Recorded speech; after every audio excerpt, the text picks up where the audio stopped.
Bonjour. Dans la série des petites remarques au niveau de l'organisation quand on est tout seul sur un projet, sur des études par correspondance, enfin par correspondance, maintenant c'est online qu'on dit, pardon.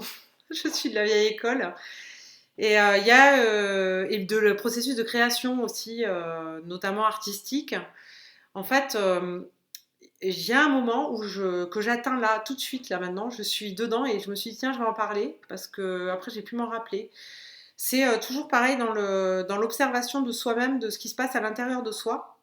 C'est qu'il y a un moment où on est en saturation parce que ça y est, quoi, on a trop donné, on a trop écrit, on a trop réfléchi, enfin trop. C'est pas mais il y a un moment où il y a une espèce de lassitude, mais une autre partie de nous-mêmes qui veut continuer parce qu'on est à fond dedans, on est bien, c'est une bonne journée et qui veut en profiter au max. Et moi, j'ai fait plusieurs fois l'erreur de continuer parce qu'on a vraiment envie, surtout quand on est dans un espèce d'état de grâce où on est très productif. Et j'ai fait parfois l'erreur d'atteindre un état de fatigue et de saturation assez extrême.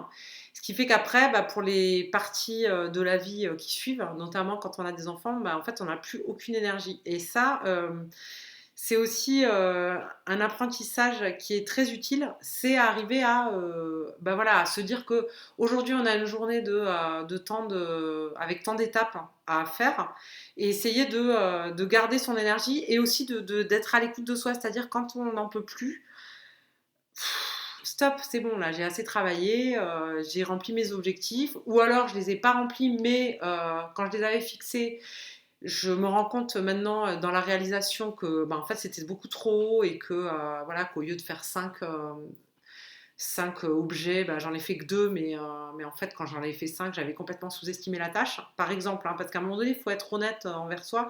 Il faut aussi se dire, être son propre patron, c'est aussi être bienveillant et ne pas se dire que ouais, vas-y, vas-y, envoie. Parce qu'à un moment, oui, c'est bon, j'ai envoyé, vas-y, maintenant va t'amuser, profite de ta famille. Va te détendre, fais autre chose, quoi. Et ça, je pense qu'il faut vraiment savoir se le dire dans des moments et aussi reconnaître donc ces moments de saturation et qui sont tout simplement de la fatigue, en fait, de la fatigue mentale, la fatigue psychologique.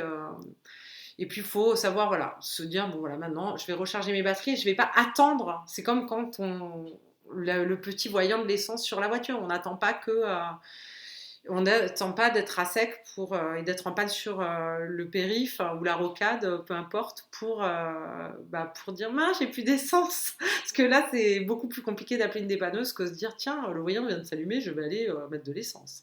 Là, c'est un peu la même chose en fait. C'est écouter ses voyants.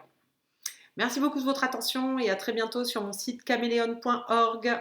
À bientôt. Au revoir.